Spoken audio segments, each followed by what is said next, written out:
Okay, guys, welcome to episode 5 of the Keeping It Real podcast. Today we got a special guest, Brad Beauchamp. Welcome, Brad. Hi, thank you very much, Robert, for inviting me here. Thank you for doing this. A lot of our clients and I guess audience, they want to know about the Florida market. So I guess this is an opportunity to educate them a little bit. Okay. Well, if you don't mind, I'm a mortgage broker in the state of Florida and the state of Texas. I'm a Canadian, and I live in Vaughan, Ontario. I'm very bullish on the Florida market, of course. I've been going around. My wife and I have been traveling because my wife worked at Air Canada for 30 years, so we travel all over the state of Florida, everywhere from Pensacola, and we stayed in Tampa, all the way down to Naples and everything else. And we finally settled in Jupiter, Florida. We have 2 investment properties in Jupiter, Florida. When did you buy them? I bought my first property in Florida about 15 years ago. So when the dollar was about even. I exchanged money in Vaughan at par. Actually, I bought my first property. I got my down payment. What made you think to like Florida? Like, why Florida? Like, we just really enjoy the weather, and it's a great quality of life there, of course. Yeah. And we like traveling to sunny destinations, and we figured, it would be good for the family doing something in Florida. So around 15 years ago, when our dollar was par, that was when you did your first purchase in Florida. And then you said, hey, I love it. So you went and bought another one? Yeah. The first property we ever bought was a townhouse in Florida. Okay. Like that, we bought it for $105,000. Wow. Those days are gone. Yeah, those days are gone for sure. Like that. And so we've just gone there and more, and we're more attached to it. And now we're permanent residents of Canada, of the United States. Yep. We have green cards, and now we've got licensed. Myself, I've got licensed as a mortgage broker in the state of Florida. Oh, that's fantastic. And so you rent out the other properties that you don't use? Yeah, I'm just using them as a rental property. I run Airbnbs. Yep. And I put in a VRBO, and I have making a really good return on my investment in Florida. Yeah, so you're very bullish on the Florida market. Absolutely. I just find it so quite restrictive here, and there's lots of people here that aren't qualifying for mortgages in Canada, or right. Of course, it's difficult. It's too hard. They ask for too much documentation. So the process in Florida is a little bit easier. A little bit easier. I do have some loan products that I'm teaming with your company, of course, to offer these to Canadian residents, and I can do some loans with no documentation, really no. Tell us about that, because we have a lot of clients that are, I guess, more cash based. They don't show a lot of income. Yeah. They don't have the greatest credit. So tell us a little bit about that product. Okay, in the United States, there is thousands of lenders, and of course, many programs for each lender that has it. So there is several loans, which is an ITIN loan number, which is if you have a tax ID number in the United States, you can get a loan that way. And if you're filing in the United States, but people who've never filed any tax in the U.S. and they just like to own and buy something through your company, there is loans that we can get, which is a debt service ratio loan, DSCR loan. Yep. And you just need, you don't need a credit score in the U.S. and you don't need proof of income. And you might say to me, well, how is that possible? Because I know we don't have that in Canada, but they like to loan money in the United States, right? And they make it easier, and there's changing the parameters of loans all the time. Because I get emails every day from lenders, because I'm licensed and like that. And this is a new program we have. This is a new program. Yeah, a lot of people in Canada, a lot of our clients, they're struggling right now to get a mortgage in Canada. Obviously, the banks, it's very regulated. Yes, absolutely. So a lot of B lenders now are starting to get involved in what we didn't think was the norm mortgage, but now a B side is really normal. Mm-hmm. And so I guess in the U.S., because they have so many different options, it's a lot easier, especially for foreigners. Like you're saying now, hey, you don't need income, you don't need credit score. And as long as you have, 30 points down? Yeah, 25 to the highest LTV at the moment, loan to value ratio. At the moment, programs are always changing, is 75%. So 25% you need about 25% down. Yes. And then 30% is a little bit more comfortable. Yeah. The more you put down, of course, lowers your payments, right? Lowers your overall expenses, and helps you cash flow on rental properties or investments that you would buy. So take us back to 15 years ago when you first bought your property. Were you surprised when now you see how much it's rents for? Like, there's no way somebody could have thought that the ROI is as good as it is now 15 years ago. Are you surprised? No, I mean, I've always made, just to go back a little bit, currently, and this might help you guys, Canadians that are looking, or people from the GTA, the average price per square foot, average, I'm saying right now, depends on the property, depends on the location, is around $250 to $300 a square foot. Okay. In Florida. Everybody knows here, it's what, 1,000 or? Yeah, a condo starting at $1,000 a foot. Or something like that. So there's just a great opportunity to buy through you. If clients, I really encourage them to come and see Robert, look for an investment property like that, and the ROI, I've never made less than 18% on my money. Wow. in Florida. No, you know what appealed to us the most is that you're local. So like you are in Vaughan. Yes. And so when we have a client, we bring you in and we say, hey, Brad's here, but he does the work in Florida, so they're more comfortable. Mm-hmm. What we see is that the purchasers, obviously they're not in Florida as much, but they're more comfortable coming into a local office and then engaging on their next steps, So that's what intrigued us the most when you said, hey, I'm here, I can help you guys. And I think that's why this relationship can grow so much. Yeah, of course I'm doing everything virtual. I log into my loan originator software. I create the loan file, or I can send you a link. You can fill out the paperwork. It automatically notified my broker and myself about a loan application. I start working on the loan. I get all the documents just to tell you the structure of a loan and the timeline, if you don't mind. I put it all together. I get all the paperwork, supporting paperwork. For Canada, you would only need a copy of your passport and a few other documents. Of course, Robert, I work closely with him. He's got a copy of all the documents that I may need. Please reach out to Robert and his firm and see what's needed. It's not too much actually compared to Canada. You don't need give them your baby sister and your mother. Oh, here it's horrible. It's horrible, and that's why a lot of people are out of the market now. So there's the no income, no credit loan. Yeah. What about the people that say I have good income, I have good credit? Do we have different products for them? Some lenders allow a Canadian. I have a ways to pull a Canadian credit score, or maybe through yourself, and they do use Canadian credit scores. The only countries that I've seen lenders use credit scores are from the UK and Canada. Okay, I don't see them using any other country. Yeah, I wouldn't trust other countries. Yeah, like you're not going to go to Venezuela and pull a credit score. You never know, but or anything like that, right? Okay, so that's very interesting because there's obviously different needs for different people, and so let me ask you: are you into politics as well? Yeah, I follow the politics closely in the U.S., of course. Very polarizing topic. Yeah. What do you say to a person who's more liberal or Democrat? Does Florida still, you think, fit their need? Well, I mean, as I'm not, if some Canadians might not know, Florida is a red state, which is a Republican state, of course. Conservative, yeah. Yeah, and they and Democrats would be more liberal, sort of like the Liberal Party in Trudeau, for example, right? Right. They spend a lot like that, and they have lots of social programs, but in Florida, the great thing about Florida is there's no state income tax. So there is a few other states like Nevada and Texas that have no state income tax. There is advantages.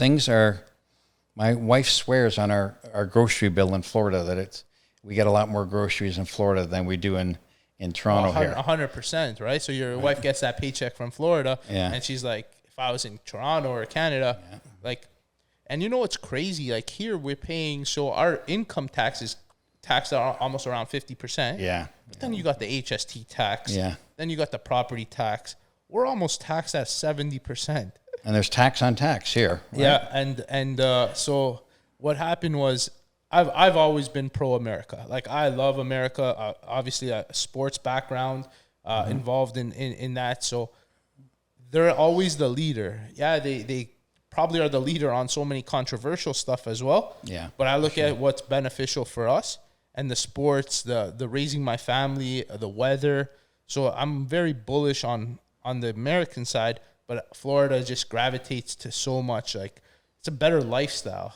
Yeah, but the idea is, the whole thing is why we bought Florida is it boils down to quality of life. Right. It's much more affordable there. Yes, there is the exchange rate.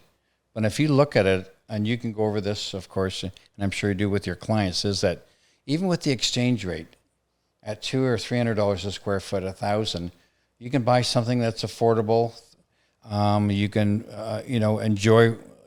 enjoy your life here. It's it's pretty challenging in Canada right now with all of the things going on. And so not too many people are familiar of the smaller, I guess, cities in Florida, but we educate them. So you're in Jupiter, is that correct? I'm in Jupiter, Florida. We own a detached investment property in Jupiter, Florida, and a condo in Lake Worth, Florida.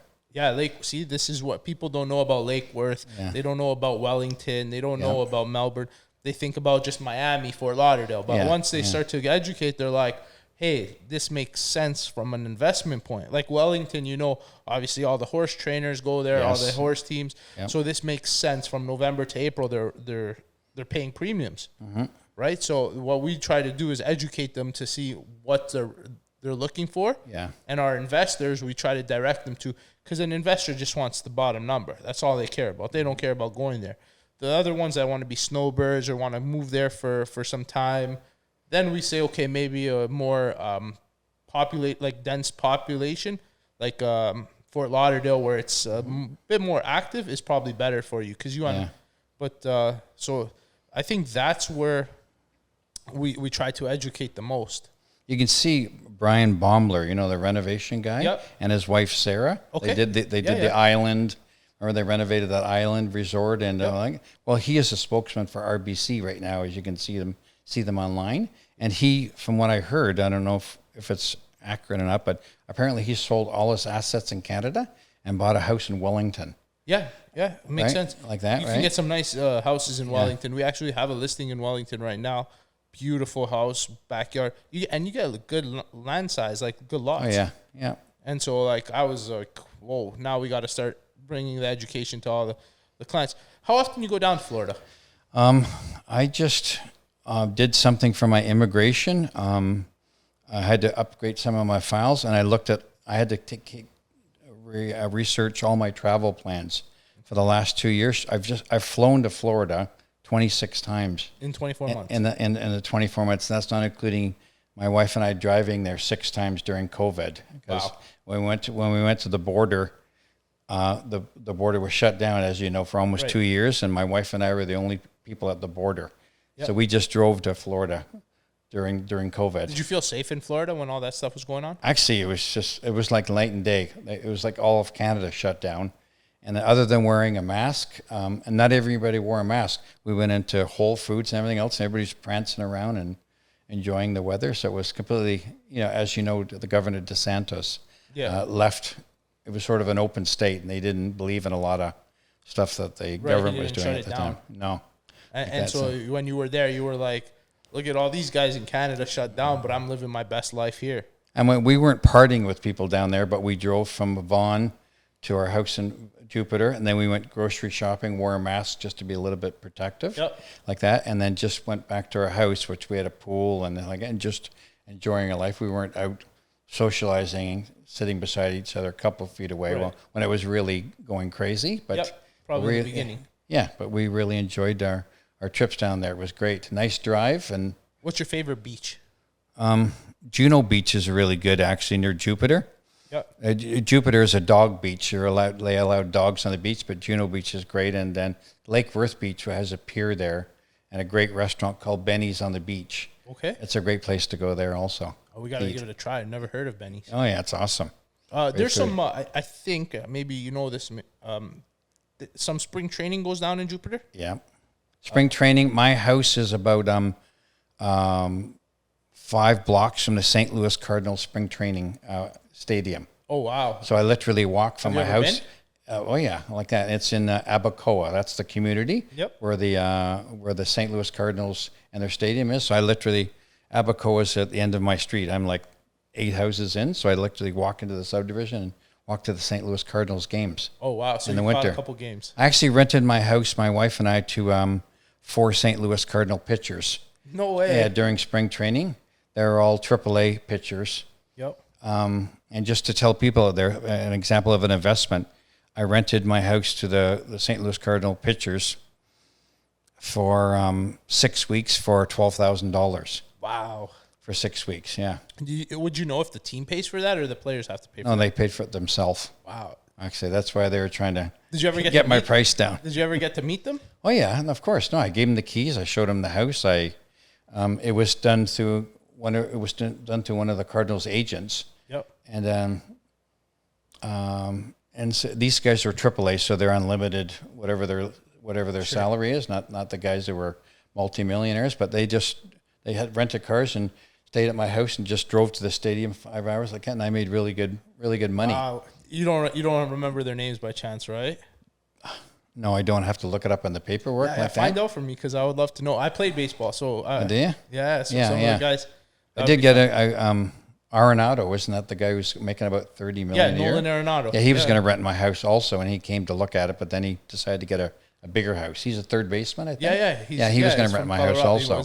He played in Colorado. In Colorado, yeah. He was going to rent the house, but deal. Yeah. I think they ended up, these guys are spending like in spring training to stay with their families, like 20,000, 20 or 30,000 a month. Yeah, sort of cool, actually. So I got to come there when spring training goes on. I did well that year, and you guys should, I should tell you guys. And that was for 6 weeks, 12 grand. Yeah, an example, just like that. So if you use north to south, I had that investment. I bought the house for $380,000. Yep.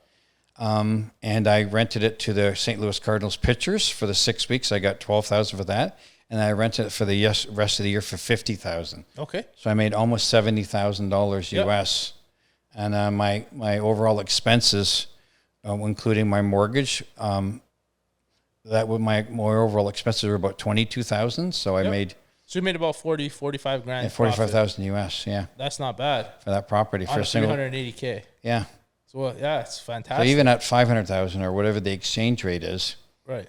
You can't even buy anything here for 500,000. I think this is the biggest thing people can't wrap their head around. The 40%, or now it came down a little, like 35% exchange rate. Yeah. So what's 32 now? I think it was. I think you got to buy it around 35. I follow the exchange rate every day, actually. Yeah. Yeah. So what do you say to those people? Be like, hey, what happens if the dollar goes back to par? I'm going to lose 35 points just on buying. Well, there is an expense on you can do a HELOC here. Yep. You could rent it. A HELOC is somewhere where you're taking the equity money from the equity of your own property in Canada. Okay. Like that, and you can buy. You could buy a property. You could do that, but why do that? You might as well buy through Robert and get a mortgage for myself, and borrow 70% of the money. Right.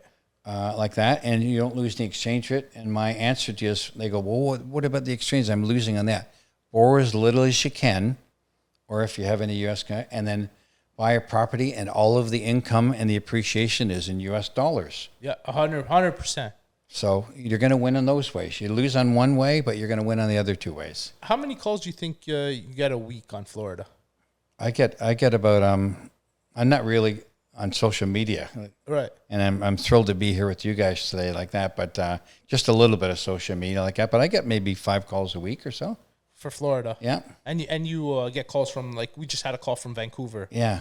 Yeah. It's crazy, eh? Can you imagine when you people don't know where to go, and I think your guys' service is really going to be beneficial because people, they make a bunch of I have friends of mine that are loan officers, of course, in Florida, and they call me and say, matter of fact, I had a call yesterday from a girl I know in Fort Lauderdale, a loan officer. She goes, I got a call from Ontario, some guy in Ontario, and people don't know where to go. Right. People need direction. Right.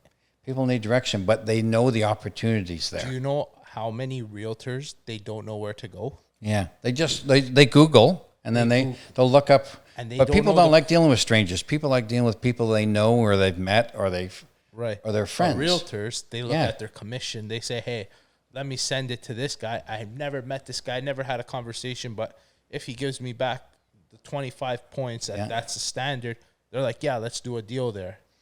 And the realtor maybe has done one deal, doesn't know the area, doesn't know nothing. It's insane. And people, North and South have a great system like that where they can help you in many different ways, and they have a great list of contacts to help you. So please go to them, and they will help you in many ways. How big is your company, U.S. Mortgages? U.S. Mortgage Lenders, that we're based in Pompano, Florida. Yep. That's where our broker is like that. We have, at the moment, 142 lenders. Okay. For all different types of products, and we have lenders from California all the way to Philadelphia, different lending houses. Yep. Some banks and some private lending house, and then we have hard money lenders also. Yep. Which is private money, of course. Tell the people how different it is dealing with a bank and a lender there. Like in Canada, generally you're going to a lender.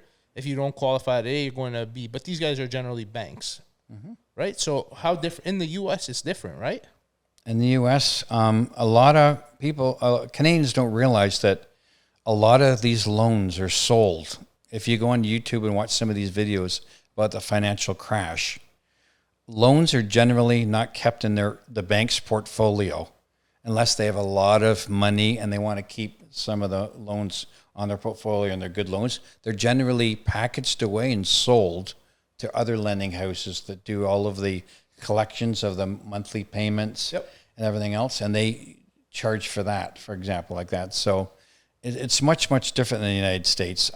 So the idea is to try to, or they have private lenders, they have institutional lenders, but you can also go to Canadian banks if you like. Also. What about crime?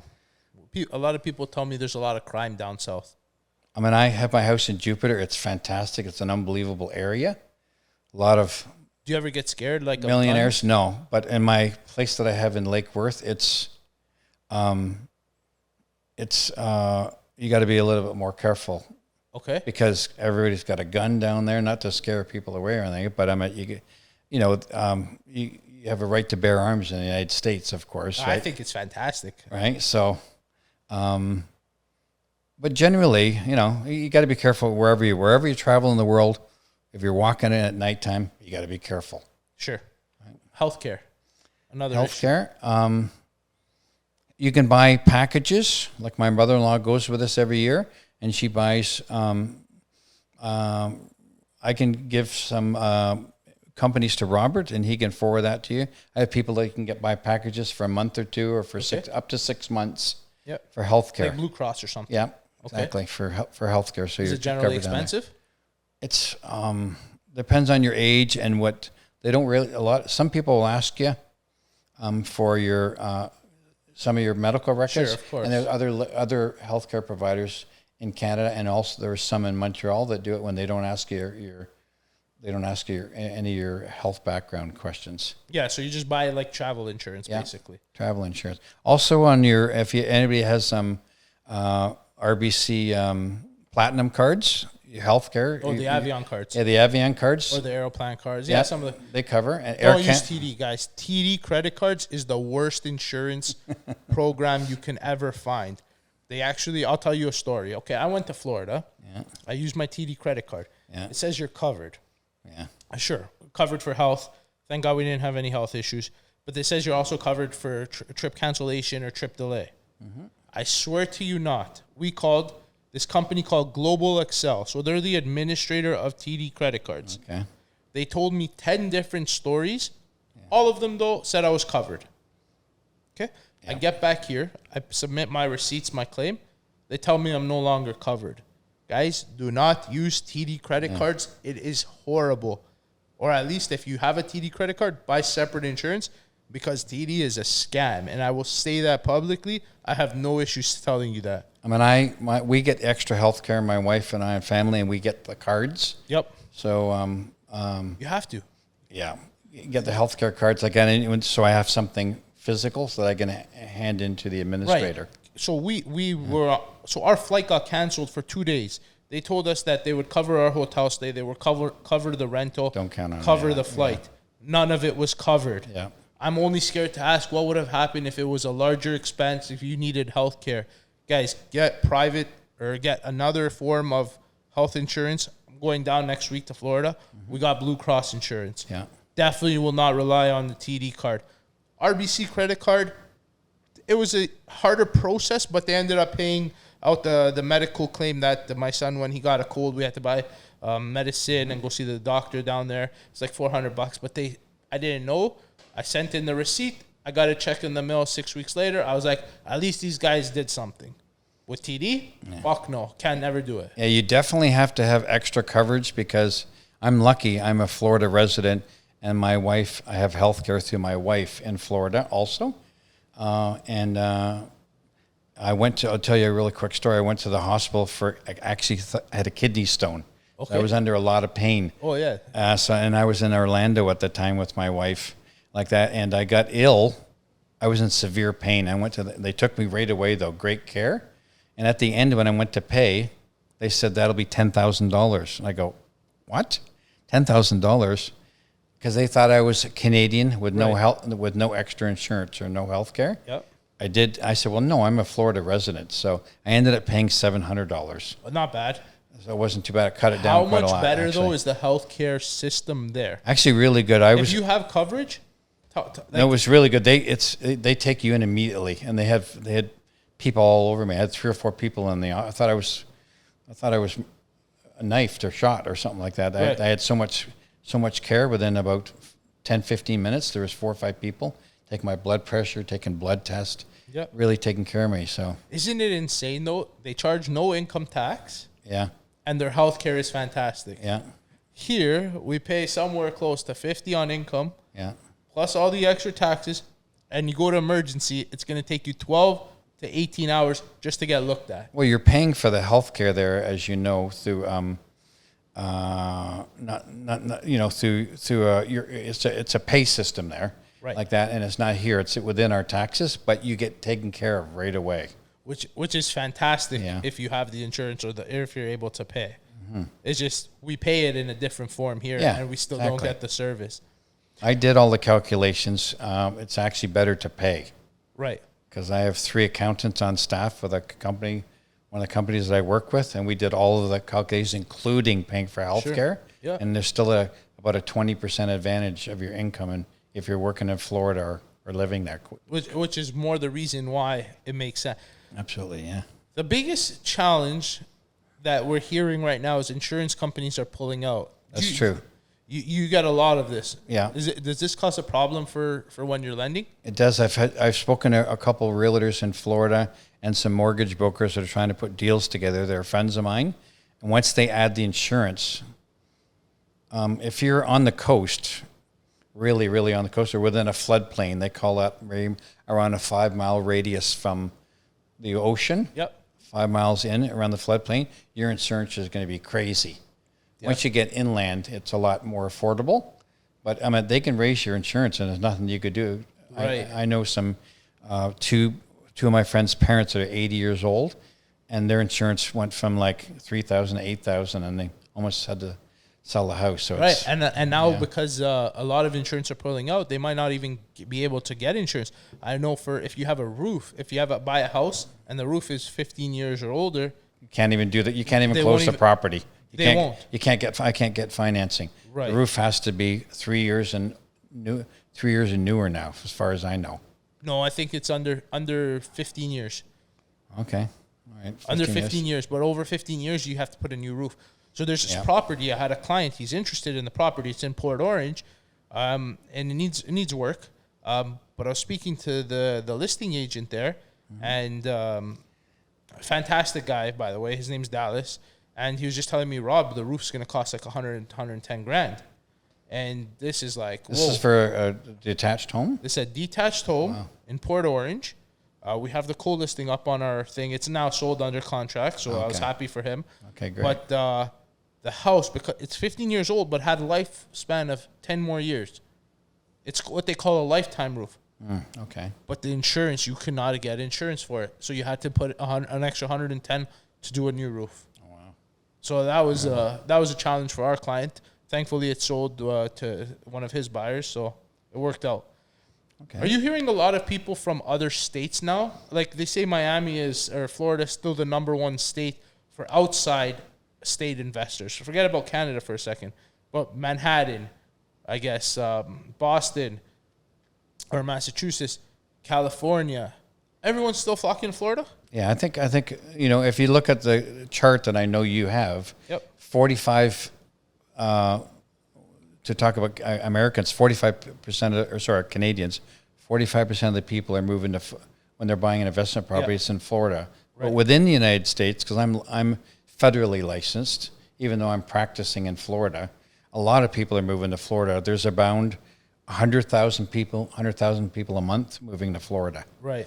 And that's from most other states, not Canada, of course. You think if DeSantis was not governor and it was a Democratic state, you think that would have a impact on the? I don't think so, because people love sunshine, and it's still a state. It's an income tax. A lot of Americans are moving there and changing their residency because of the taxes. I mean, you're saving 7 or 8% on your taxes just by residing there. I did a mortgage once for somebody who lived in Connecticut. Yep. And the taxes, as you guys know, I believe, are really high in New York and Connecticut. They're really, really high. Sure. They moved their whole business and their residents. They sold everything just to move forward, just to save. I'm sure there was other reasons, but it was a big reason. That's why a lot of sports teams have the competitive edge when they offer player contracts. The tax implications, where they would pay here a premium in Florida, Nevada, Texas. That's why players loved going there. And so if you have a 10-year, $10 million contract in Toronto, or a 10-year, $10 million contract in Florida, in Florida it's actually 10 mil. Here it's probably half. Yeah, you're definitely netting a lot less for sure. Yeah. And then you take into all the X factors, whether this, that. It's a no-brainer. Yeah. Shit, we want to move down to Florida just because it's a better life. Yeah, exactly. Yeah. So, how fast are your pre-approvals? Somebody comes to you, calls you today, says, "Hey, Brad, I need a mortgage." Gives you some of the information. How fast do you think you could turn around? If I can get your financial information and look at it, and if you can give me a purchase and sale agreement, if it's not a property where we don't know where we're buying, which I call it a to be determined property, but if it's an actual property under contract, I've done pre-approvals the same day. Okay. So within 24, 48 hours tops. Yeah. Okay. Absolutely. I can produce a pre-approval letter signed by myself. Yeah. And there'll be some parameters, of course. Yeah, it's all some conditions, of course, like that. But I can do it in the same day or the next day for sure. And if I have everything. I'm assuming you close almost 100% of the deals that you do. Yeah. Rarely ever any issues, right? I've once had to go back and start over again. Okay. Because the lender raised the rate on me, and of course the purchaser. When you guys are buying a property in Florida through Rob, you can always you always have control of the mortgage process. I work for you. I have to, and you can have control over what insurance company you go to. There's laws for that. What insurance company you go to. You can talk about the taxes, and you can ask for maybe some discount. You can go to the tax collector in the county, for example. You can. There's a lot of flexibility, and you have a lot of rights. You have the you can walk away from the deal even at the table, believe it or not, when you're closing. So. Please consider that. It's not seamless, but it's about 30-day average for a mortgage from if I get all the paperwork to close. Okay, so you can close in 30 days, roughly. Yeah. Well, the average there is about 60 days, or 45 to 60. Yeah. They say 30 to 45 days generally. Yeah, same as here, roughly. Yeah. Okay. Do you think that? Do you believe in climate change? Oh, absolutely. Look at right now. If you read the newspaper today is the 20. What's the date today? Today's 26. The 26th. If you look at, there's an article in the paper today. The ocean off the coast of Florida has been the hottest in 50 years. Right. The average temperature right now is 87 degrees. The water, so it's definitely climate change. Plus all of the fires, so as you can see, Greece. Are you jumping in the ocean? Absolutely. I love it. It's the best. Yeah. The salt water's so good. It's healthy. Oh, it's so good for your bones. It's like therapeutic. Yeah. I do it for my knees because I'm a black belt in judo. I've been a black belt in judo for 30 years, and all my brothers are. And And because I did so many years of martial arts, I need to get the salt water on my knees. Yeah, no, it's Helps definitely and you go to Juno Beach. Yeah.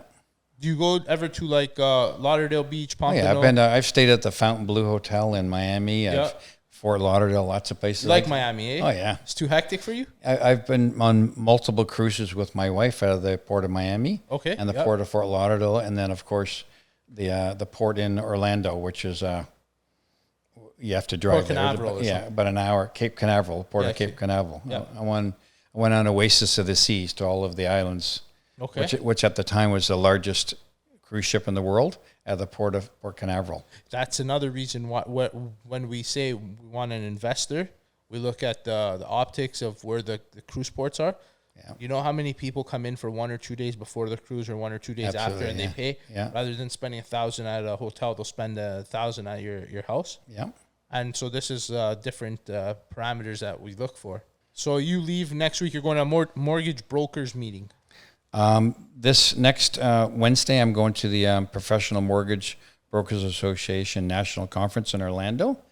I'm going to take some continuing education courses, and then they have other courses about scaling your business and about artificial intelligence, how to use that for your mortgage business and realtor business. And I'm sure I don't know anybody there, but it'll be really interesting. How many people do you think roughly go? 500 people? Yeah, for sure. Okay. Yeah, 500 to 1,000 people. And then you told me you went to the Grant Cardone seminar here. How was that? You liked it? I went to the multi-conference run by Seth Ferguson. Yep. He's runs a company based out of Burlington, Ontario. And there were many speakers there for the 3 days. And there were some booths like that. And the guest speakers, the two main guest speakers were Grant Cardone and also Alex Rodriguez. Yeah, A-Rod was there. A-Rod was there. He spoke. He was really dynamic in the way he spoke to people, and how he looks at all his different investments. And I think Grant Cardone has a portfolio of $4 billion. Yeah, he grew. People say a lot of things, don't know what to believe. Yeah. A-Rod, obviously, I followed his baseball career. Yeah. Used to like him. Then he got too much into the TMZ tabloids and too much off the field issues. I said, forget that. Mm-hmm. So it gave me a little sour taste. I take everything that they say with a grain of salt. Grant Cardone rubs me a little bit the wrong way. Don't know what to don't know how much to trust him. His portfolio will speak for itself. One day we'll get there. But the reality is, you went there, you listened to what they say. Did you learn a lot? Actually, I went to every booth, and I sat in the crowd for not all the speakers, but many of the speakers. And I met some really interesting people. And the thing about this is why we're doing this podcast is I met people from all over Canada, Quebec, other people I sat down just having a coffee. Calgary. I met so many realtors from Calgary, British Columbia, and what they did. Off the record, it's on the record, but I'll tell you what so I spoke to them, and when I told them that we do Florida, they're like, they want to learn more, but they're like, they can't understand why people are investing in Calgary with how expensive it is instead of Florida. Mm-hmm. I think it's just about education. I mean, you and I are great vehicles, I think. I know, but for educating people. I hear so many people, Brad, say, "Oh, I want to invest in Calgary. I want to invest in Alberta." For what? Yeah. They don't understand that it's as expensive here. I don't believe it's cheaper. Yeah, you might make a little bit more money, but there's a quality of life aspect. Groceries are still the same there. Don't tell me a loaf of bread is going to be $1 or $2 cheaper. It's generally the same. The returns are not there. If you're investing in Calgary, you might as well throw your money in somewhere else, into Toronto as well. Mm-hmm. So when I spoke to realtors, they can't say it because that's their job, but they're like, you show me a 12, 14% return in Florida, this is where we're going. And I showed it to them, and they're like, let's go. And so this is we try to network, and these are from the multi-conference that you went to, because I followed them and we started chatting about that stuff. It was really educational, actually. It was really, really good. I tried to work the room as much as I could. Is it hard for you to, I guess, Florida is growing, but obviously your business relies on us. I who need are present referrals. in Sure. Florida. Yeah. So as we grow, you grow, and so forth. But is it hard to find the connections? I mean, you got to work at it like that because it's about educating people, just like you're doing with you're bringing people into your office, to educating your clients. They know the idea. They think it's a good idea, but they don't know all the idiosyncrasies Right. and specifics of how a deal can be structured, how you can do it from here. But just educating them. But there's a lot of need for sure, and absolutely not a lot of need and want for the products that you're offering. Have you ever had a client buy a house without looking at it? Yeah, I have actually. Yeah, it's Friend of mine. it's uncommon because typically they'll want to go down there. They'll tie it up conditionally and then go down there. But have you sold a house from, I guess, a realtor just showing it via FaceTime, like sight unseen? My friend Frank, who you met 2 days ago, bought a house sight unseen. No way. Yeah, in Florida. Yeah. And he loves it. I just call. Well, I have friends just like you that trust you a lot, and they say, "Tell me about it." What do you think? What is your example like that? And they said, "Okay, put an offer in." Yeah. So the house I was telling you on Port Orange that just sold under contract that needs a whole new roof, sight unseen from Chicago. Wow. Flying in this weekend. Did you do a video? We must have did. We did that. Yeah. So I've done that. Sight unseen. They love the house. Beautiful 3-car garage right on the water. But from Chicago, they went and they bought it about $860,000. I was involved in a financing of a house in Boca Raton, a 3,500 square foot house, and it was in a gated community. And they bought it sight unseen, but we just did FaceTime. Yep. From the buyers up north, like that. Yeah. You like gated communities? I've owned in a gated community. I've owned 7 different properties in Florida, you guys. So I've owned townhouses, I've owned condos, I've owned detached houses, and I've been in HOAs, which is homeowners association. I've been in non-HOAs. So for me, I like to income all my properties, of course. Like in HOAs, I once bought a condo in North Palm Beach. It's right on the intercoastal, and Tiger Woods' boat called Privacy was right in front of my balcony. It was really, really cool. I bought the condo for $120,000, and my wife and I tore the whole condo apart, gutted it right down to the concrete floors, and redid the whole thing. I was renting it for. It was limited on the rentals though, because it was an HOA. This is why I didn't like it. But I was making $5,000 to $8,000 a month. No way. In rentals, yeah. That's like $90,000 a year for 100, and you pay less than $150K. Yeah, and there is. I bought the cheapest condo. So in 2 years, the house is paid for. Yeah, I bought the cheapest condo in the complex, but it was it was really, really rough. But there's condos in that complex because there's a couple other towers for $4 million. So try to buy value properties through Robert and Robert's company. Great locations. Doesn't matter about if they need work. Right. But buy location. You can do the work over time. It's just money. Right. Everything can be fixed and put brand new. But if it's in a great location, people will pay. You'll get great returns. You still have that condo, or you sold it? I sold it. Ended up selling it for $350,000. So you made $200 and change right off the hop. Yeah. Wow. My wife said to me, "Let's just buy a house with no HOA, and we can do whatever we want with it. Right. We can come and go. We can rent it. We can do whatever we want. Got a lot of." That's the house we bought in Jupiter, actually. Yeah, so we tell our clients, stay away from the HOA, stay away from the gated communities, have something where you have a little bit more control over. The problem isn't in the United States or in Florida, 50% of the complexes are HOA. Yeah, something it's quite like a lot. That. Yeah, it's pretty high, actually. A lot of HOAs. Right. My last question is, what do you tell the people that are going to say, oh, the whole market's crashing, the whole world's going through something, everything's too expensive, inflation, the country is printing too much money? What do you tell those people that are saying, hey, I'm waiting for a crash? I mean, if you wait, you lose. You snooze, you lose. So you got to get into the market. You got to do something.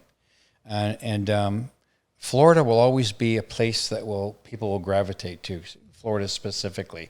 I think that's one of the reasons why you're concentrating on it. The winters are very cold up here, and they're long, of course, like that. So the prices fluctuate up and down. and they have gone on a run for COVID for a couple of years, which is true. My house has gone up. But generally, we're still talking about, we go back to at $300 a square foot, $200 to $300, and here's $1,000. You're going to win in the long run. Just buy and hold. Do you think ever that in Florida that you'll see? Well, Miami actually, if you look at Miami, 1,300 is the new norm now for the pre-cons. So, but I think on the outskirts. Even higher, I'm sure. But if you take into comparison, okay, let's say Toronto is the main city, so Miami will be comparable to Toronto on a price per foot basis. Now, 40 minutes out, maybe you're not at $300, $500 a foot, but here you're still at $1,000 a foot. Yeah. Do you ever think those outskirts, the suburbs, condos will appreciate to like $1,000 a foot? In Florida? In Florida. I don't think so. I think it always around the water, all the way up and down in Florida. Yep. That will always, people will pay. Right. They don't care about the price. People that have money, if you're doing an investment like that, you're gonna have to pay a premium if you're close to the water for sure, right? Most but people, the returns will be good too because you can charge your premium for if it's an investment. So you ever watch that show? It's House with the Altman brothers, and then they have the guy. Forgot his name. There's the two British guys. You know the gay guy. Flag. Josh Flag. Yeah, Josh Flag, and then the two British. The two British guys. He just bought a house in Miami for $4 million plus. I actually have a picture on my phone with them. And he was saying how he's very bullish in the Florida market. There's one of the guys. I last year I worked at the Palm Beach Convention Center for the home show. And I worked in a mortgage booth of another mortgage company I was working for at the time. And then I met one of the guys in, what's it called? Million Dollar Listing. Yeah, $1 million listing. LA. Yeah, I met the guy, and I have a picture on my phone that I'll show you after this podcast. Yeah. Of me and the guy in $1 million listing, one of the guys in $1 million. I thought it was quite cool. And you met him in Florida? I met him in Florida at the Palm Beach Convention Center. When I was working it, and I took several pictures with him, and I said, "What are you doing here?" And he says, "I'm moving to Florida also, even though I have my businesses in Los Angeles and everything else, but Florida is the next place to be." Yeah, because for investments, it's still compared to other places, there's still quite an opportunity there. Right, and this is why we open shop in Florida. This is why we push it so hard, and we don't push it for ourselves. We push it because we see the trends. And if our clients make money in 20 years, we're their guys forever. They're going to be so happy. And I think working with you, working with people that we trust, preferred partners, helps this whole system come together, I guess, more smoothly. So I appreciate you doing this. Guys, we're here for you from start to finish, from wanting to buy in Florida to setting you up on how to buy in Florida. And then with our partners like Brad, our title companies, everyone under our umbrella, this is what they call a white glove service. No bullshit. We are here for you guys. And I just want to say, thank you so much, Robert, for inviting me here. And please work with North and South Realty for all of your needs, your investment needs. They'll take care of you.